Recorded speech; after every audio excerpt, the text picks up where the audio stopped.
There are many situations that present us with coaching moments with our team. There are a few ways that you can identify good opportunities to coach. You just need to be open to them when you see them. One great way is through observation. By seeing and assessing someone in action, you can identify blind spots that they were unaware existed. Creating a safe space that allows people the time to process their thoughts, challenges, and feelings on their own encourages a deeper level of self-awareness. This ability to self-reflect also means more capability to self-diagnose and therefore strengthen problem-solving skills. This means that a focus on coaching will not only help to resolve things situationally, but on a bigger scale, you end up with a more self-driven, high-initiative team. That's definitely a win-win. With all of these benefits, it seems coaching is a pretty worthwhile activity. The trick is to also know when you're not coaching, but could be. Have you ever had someone ask you how to do something over and over again, leaving you wondering why it's just not sinking in? Or had someone not really taken on board the advice you gave? If you have, then the universe is telling you you're not coaching enough. Coaching isn't giving advice. It's not telling someone how to do something.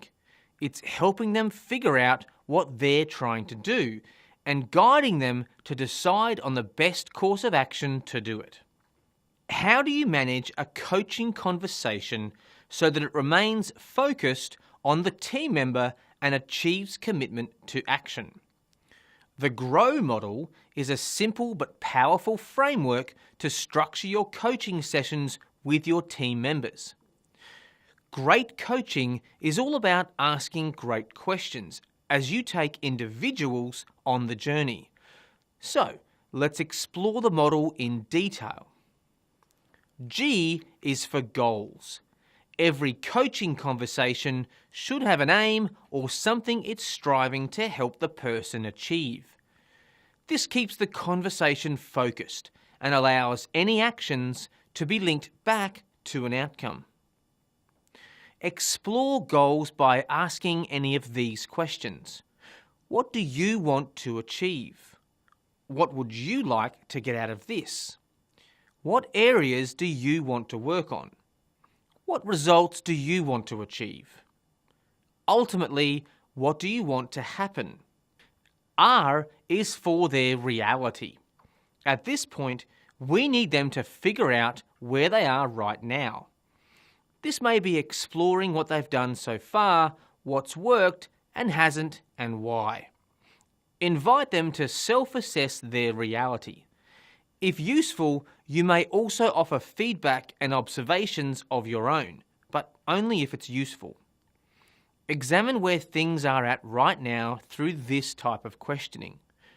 Where are you now in relation to your goal?